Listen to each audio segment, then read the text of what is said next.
NCB के पूर्व अधिकारी और आईआरएस अफसर समीर वानखेड़े ने शाहरुख खान के बेटे आर्यन खान के निर्देशन में बनी web series Bads of Bollywood पर अपनी छवि खराब करने और मजाक उड़ाने का आरोप लगाया था। इसी कड़ी में उन्होंने दिल्ली हाई कोर्ट का रुख करते हुए शाहरुख खान, गौरी खान, नेटफ्लिक्स इंडिया और रेड चिलीज एंटरटेनमेंट के खिलाफ मानहानि का मुकदमा दर्ज किया था। अब इस मामले में समीर वानखेड़े को बड़ा झटका लगा है, जबकि आर्यन खान को राहत मिली है। कोर्ट ने गुरुवार को यह मानहानि याचिका खारिज कर दी है।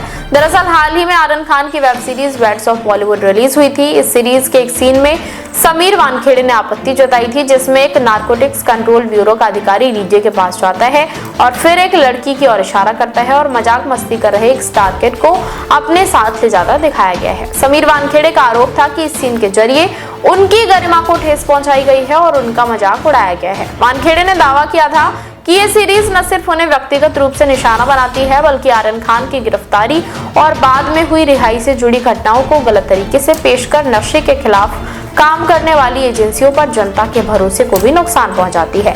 इसी आधार पर उन्होंने रेड चिलीज, नेटफ्लिक्स और अन्य को मानहानि केस में प्रतिवादी बनाया था।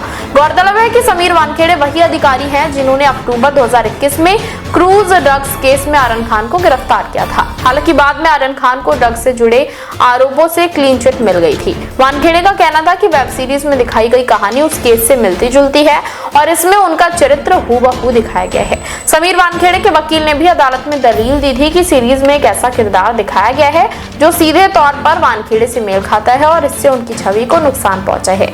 इसी आधार पर उन्होंने दिल्ली हाई कोर्ट में याचिका दायर की थी। हालांकि जस्टिस पुष्पेंद्र कुमार की सिंगल बेंच ने इस मामले में फैसला सुनाते हुए कहा कि इस केस की सुनवाई का अधिकार क्षेत्र दिल्ली हाई कोर्ट के पास नहीं है और ये मामला केवल मुंबई की अदालतों में ही सुना जा सकता है। इसी आधार पर कोर्ट ने याचिका खारिज कर दी।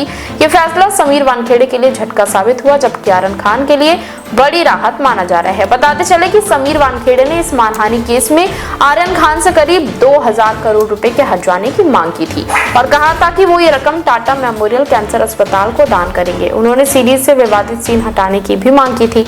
अब देखना ये होगा कि समीर वानखेड़े इस मामले को लेकर किसी अन्य अदालत का दरवाजा खटखटाते हैं या नहीं। फिलहाल दिल्ली हाईकोर्ट के इस फैसले से आर्यन खान और मेकर्स को राहत तो मिली है। देश विदेश की तमाम बड़ी खबरों के लिए देखते रहें किनी टाइम्स। वीडियो को लाइक करें, चैनल को सब्सक्राइब करना ना भूलें।